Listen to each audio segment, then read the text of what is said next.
Signal gasoline. Let every traffic signal remind you, you do go farther with Signal gasoline. Yes, you do go farther with Signal.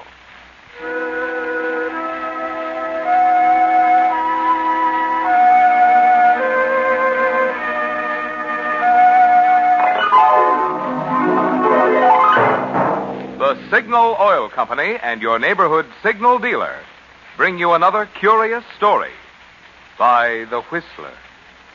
Tonight, The Man Who Came to Murder.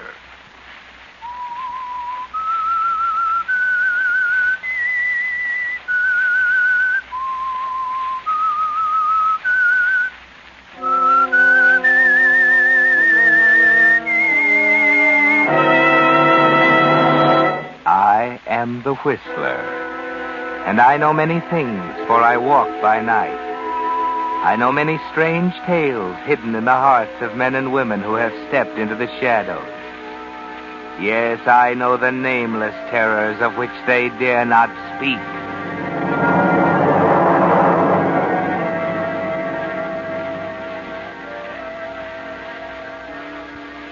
You can live too long.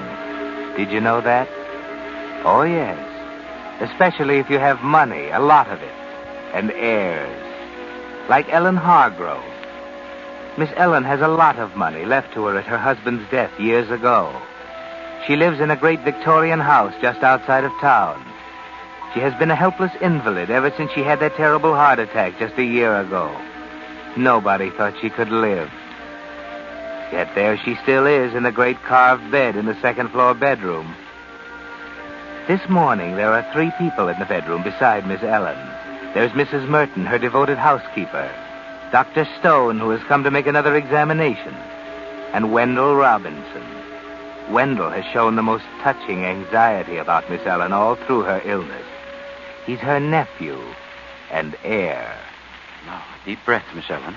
Make it a good one. Yes, Doctor. Another. Well, that's enough of that.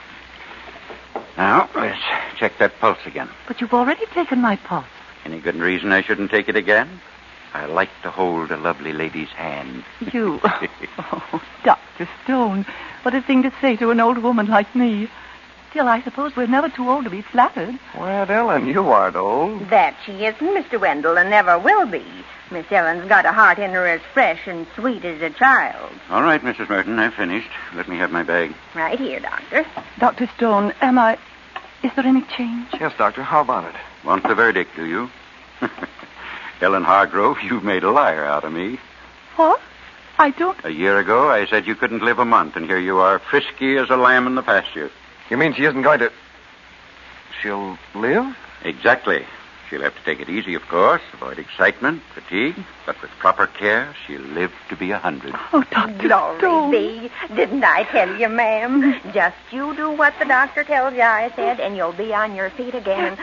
Oh, Miss Ellen, you're... I'm very sorry. You mustn't be Well, distressed. now, don't you cry. It's a very happy day. So it is, my dear. A happy day for all of us. Eh, Wendell? Yeah. It's quite a day. Oh, there's midnight. Come to hear the good news, too. I'll get him for you, Aunt Ellen. Oh, no, don't chase him. He'll hop up on the bed by himself. He spends most of his time here with me. There, you see?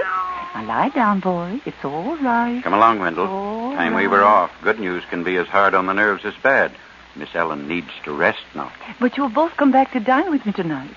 Surely I might have a little celebration. Well, all right. We'll carry you downstairs if you promise to go to bed right after dinner. Oh, I will. And, Wendell, you won't forget to bring my accounts. Accounts? No, I won't forget.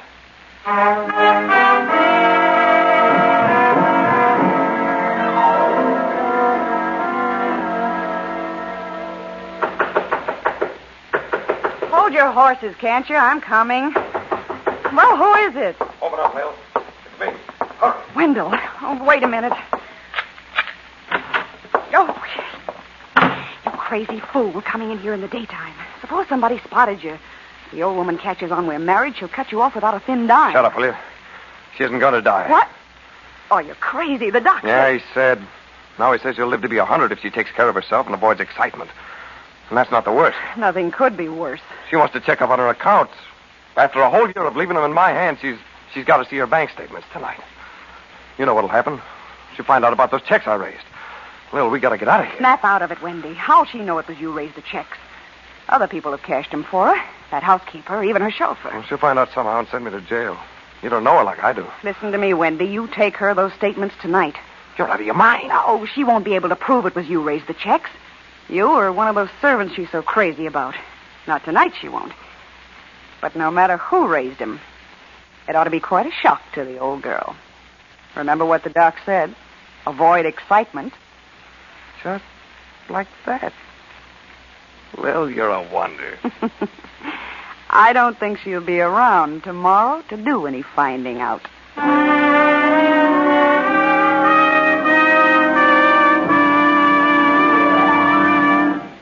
Here's an angle on making your car last longer that may not have occurred to you. When you choose a doctor for your own health, you're careful to select the most reliable, most conscientious doctor you can find.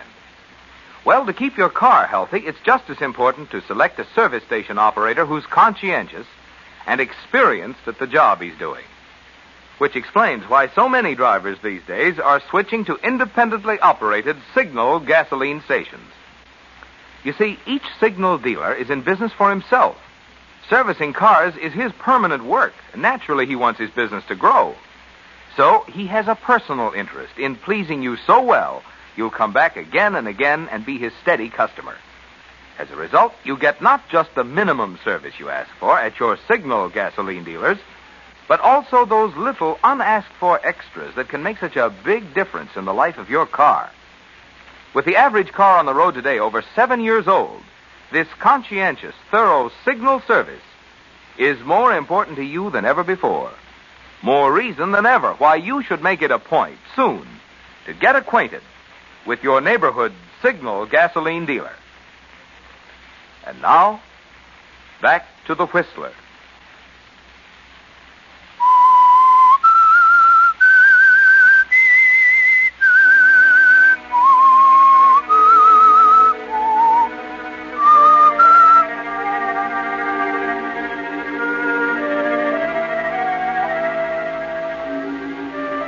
Yes, it's hard to be an heir, especially when the person you expect to inherit from clings to her pitiful, useless life.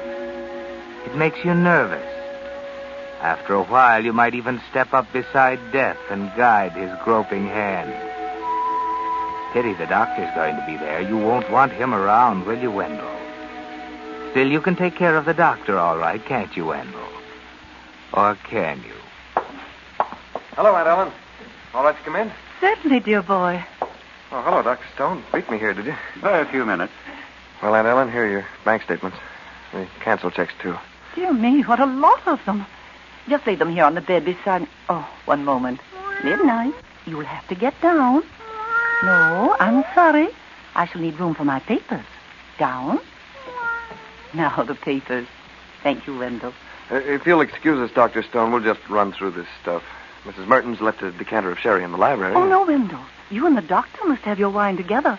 I can manage quite well by myself. Well, it's all right. Come along, Wendell. I don't often get sherry like Miss Ellen. Coming. I'll just shut the door, Aunt Ellen, so no one will disturb you.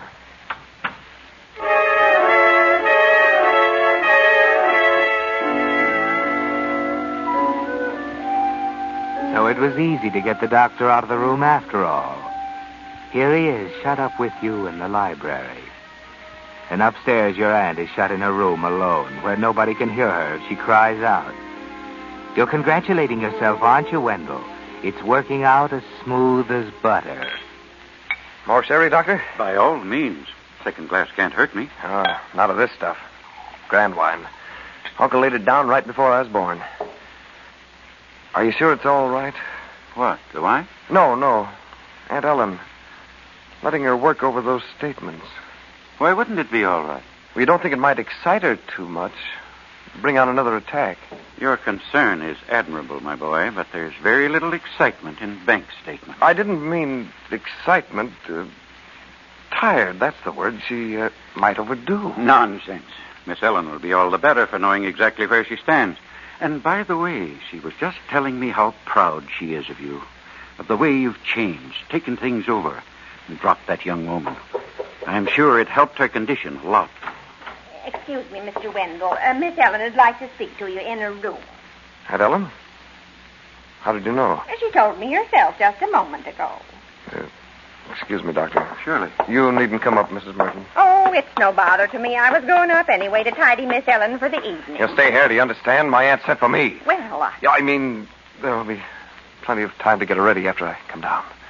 very well, sir. I'll wait in the hall.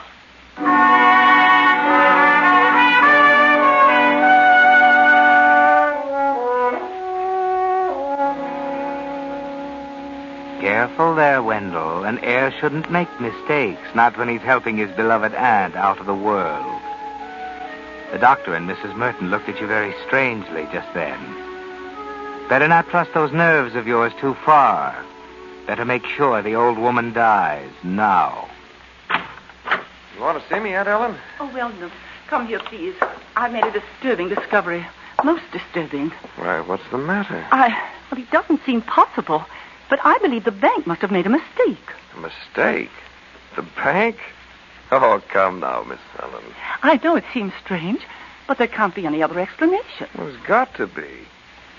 Banks don't make mistakes. The statements are wrong. You mean they don't agree with the checks you drew? Oh, but they do, Aunt Ellen. Remember, I've gone over these myself. No, it's the checks themselves. Look at this one. It's drawn to cash for $1,000. Well, what's so funny about that? It costs money to run this house. Oh, but everything is paid for by check. The household expenses, salaries, any large bills. I never write checks to cash, except for a little ready money in case of emergency. And never for more than $100. $100? You sure about that? Certainly I am. But this is one for $1,000, and there are others. I see. Wendell, dear, what is it? Look here, Aunt Ellen, you haven't been able to go to the bank yourself lately. Who's cashed your checks for you? Why, you most of the time. But Mrs. Merton and Roberts have also gone to the bank for me. Nobody else? No, dear, I'm certain. Look at this check. Is that your signature? Oh, yes, Wendell, of course it is. And there's no question about it. About... Somebody's been raising your checks, Aunt Ellen. Somebody's changed the amounts from 100 to 1,000. Oh, that's impossible. No one has cashed checks for me except you and Mrs. Merton and Wendell. Yeah. Roberts and Merton and me. Take your choice. Oh, no. Mrs. Merton, she's been with me for nearly 30 years. Roberts was our stable boy, and you... Don't try to wiggle out of it. When you got sick, one of us saw a swell chance. One of us did a sweet job of robbing you. At $900 a throw. Oh, please. You're old. So few people left. Everyone else gone. Husband, family, friends. Only you three. And all one I of us have. is a thief. It's true, you know it. There's something behind you, Wendell, a black, furry shadow on the floor. It's midnight, Wendell, sound asleep, and you're stepping so very softly. Careful. Look out. What? A cat. Shut up, blast you. I didn't mean to hurt you. Can't you keep quiet? Servant, whatever's the matter with midnight? Mrs. Merton, she's coming up here. She'll see you. Shut the door. Keep her out. No, that won't do. Mr. Wendell, did something happen to midnight? Call to her. The only way. Come up here. Quick, Mrs. Merton. He's screaming as though the banshees were after him. Where's he got to, Mr. Wendell? Where's Miss Ellen? We were just talking, and all of a sudden she fell over. Miss Ellen, dear. Dr. Stone. Yes, Mrs. Merton? Hurry, Doctor, it's Miss Ellen. I tell you, she just fell over. I was running for help. I didn't see the cat. I told the doctor I warned him too much for her. Oh, hurry, Doctor. All right, Mrs. Merton. Get out of my way. You shouldn't have let her go over all this stuff. We were just talking quietly, and she fell over. Quiet, please. Doctor, is she... No, she's not. The devil She's- is my... But I saw her die. She didn't die, and she won't if I can help it. Get along, Wendell. I've got work to do. Well, I'll go.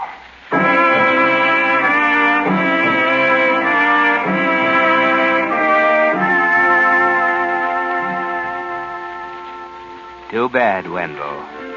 Everything ruined because you stepped on a cat's tail. Such a little accident to spoil a perfect murder.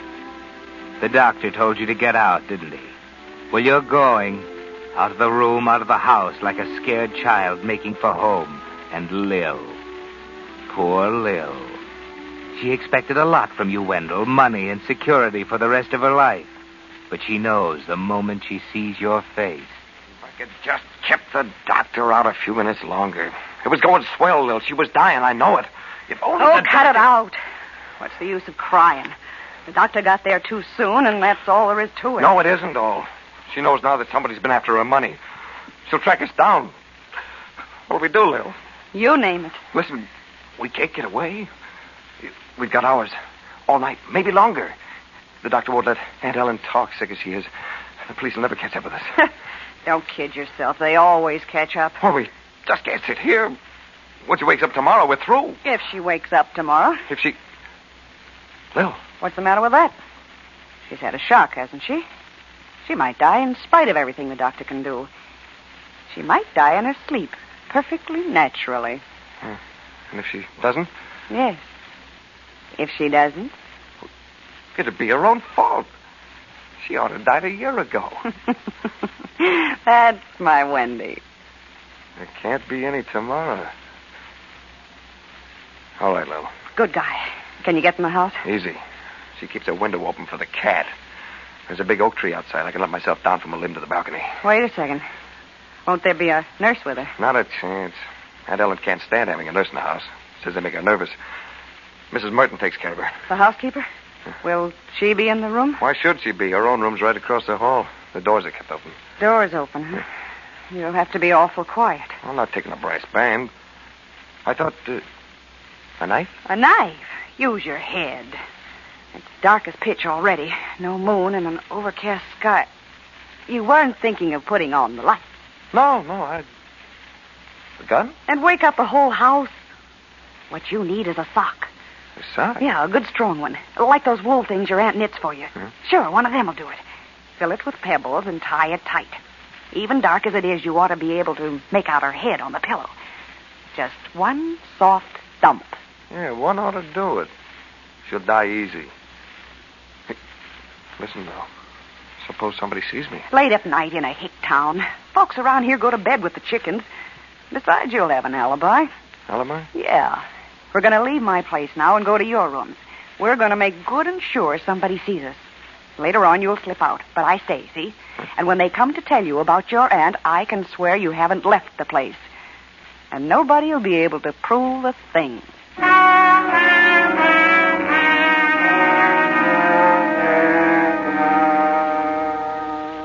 That's right, isn't it, Wendell? Nobody will be able to prove a thing.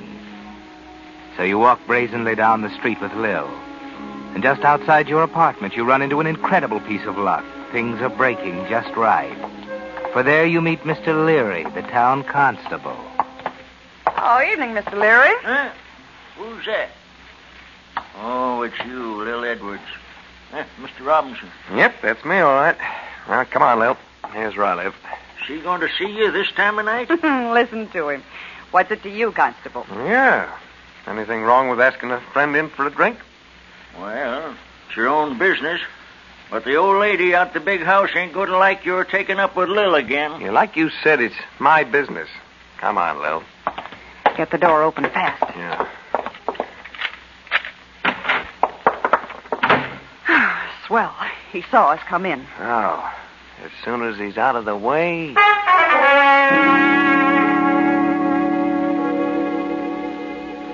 Perfect, Wendell. Everything's perfect.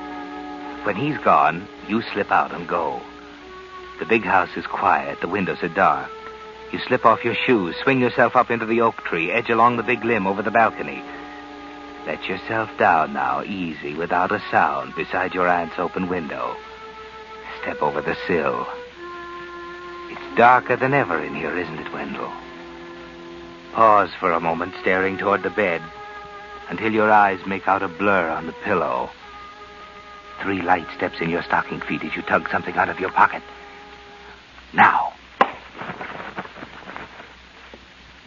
It's all over. And no one has heard you. There isn't a sound. What? No sound? What's that? An automobile turning into your late aunt's drive at this time of night. Run, Wendell, run for your life. Grab the balcony rail and swing yourself down. But you keep your head, don't you? You remember your shoes at the foot of the oak tree. Grab one in each hand and make off across the lawn. You're away.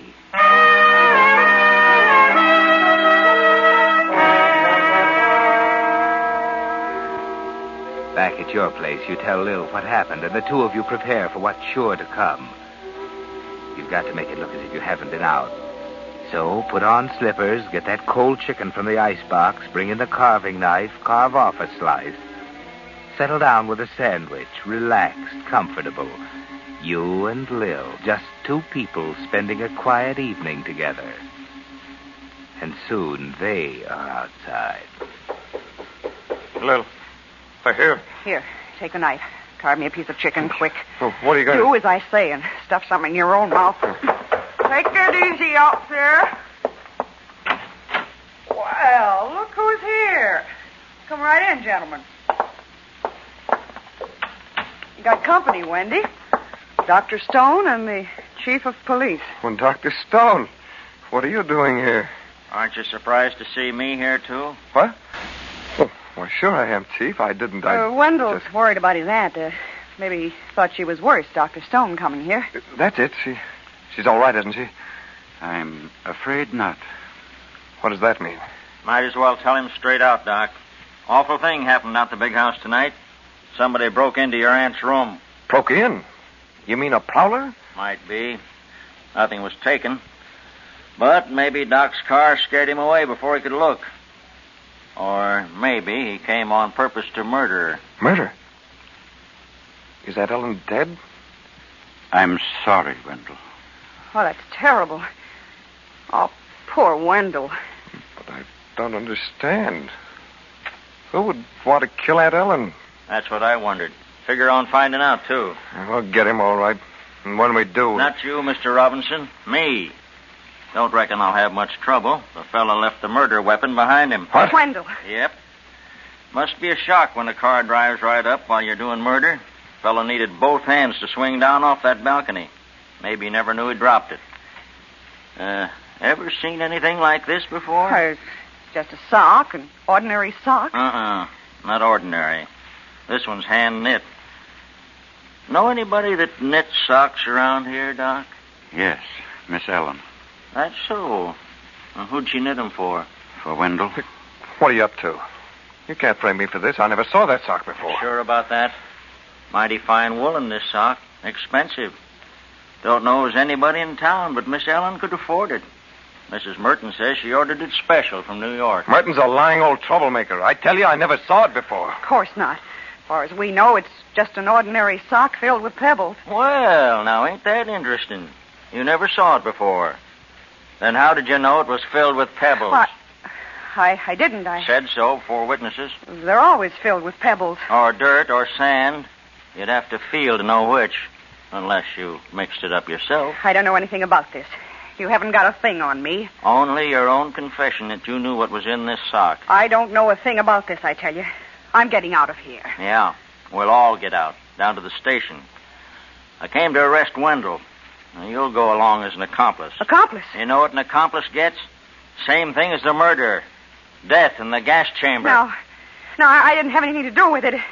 It was Wendell. Lil. He'd been stealing from her. She was going to find out. Keep your mouth shut. You aren't going to drag me down with you, Wendell Robinson. It was your idea, all of it. I begged you Why, to. you... He threatened me. He said he'd kill me if I told. He said he'd kill me. Kill you? Look out, he's got a knife. Robinson, put down that carving No, knife. no, Wendell. No!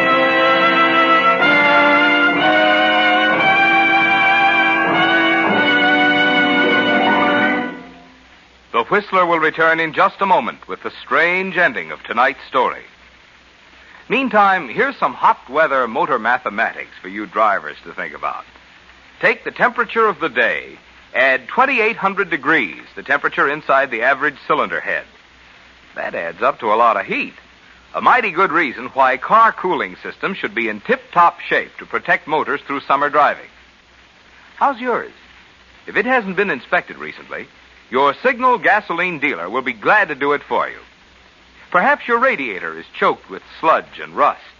Your signal dealer has a special rust and sludge dissolving compound that will not only restore cooling efficiency, but can't harm the metal.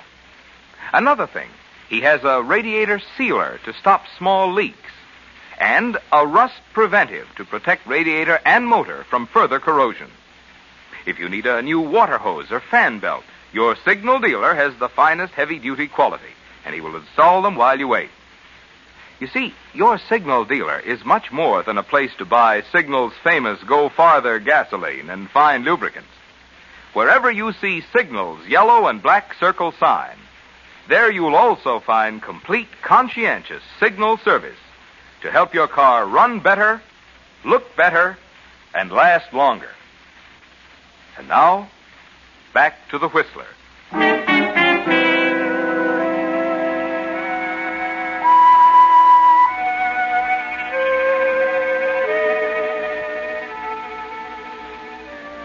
So it was Lil who broke down after all, and Wendell killed her for it, stabbed her with a carving knife. An upsetting business, murder. You shouldn't try it without good, strong nerves. When you lose your nerve, you're sure to make mistakes, like Lil and Wendell. You shouldn't have done that, Wendell. Why not? They won't kill me any deader for 2 murders than for 1. 2 murders? Aunt Ellen's and Lil's. Your aunt's all right. What? You told me that... I said I was sorry. I am. Because someday your aunt will have to learn about you. Miss Ellen is sound asleep in the hospital where I took her as soon as the sedative took effect. She dislikes trained nurses in her house, and I want her to have absolute quiet. I was bringing Mrs. Merton home when you ran away. But there was someone on the bed, on the pillow. I saw it. Oh, yes. There was something there. Possibly the SPCA could have you fined, but I doubt that a jury would sentence you to death for the murder of your Aunt Ellen's cat.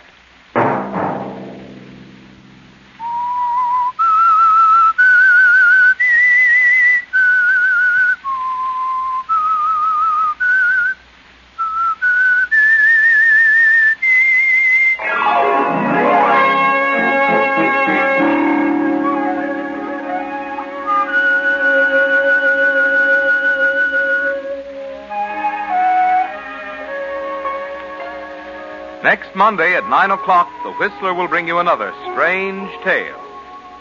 The Whistler is broadcast for your entertainment by the marketers of Signal gasoline and motor oil and fine quality automotive accessories, and by your neighborhood Signal dealer.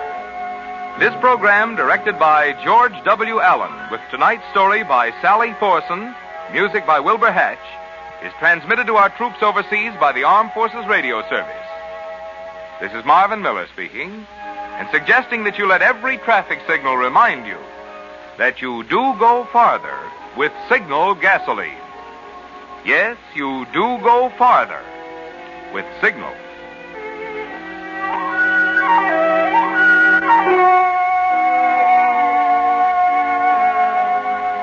This is CBS, the Columbia Broadcasting System.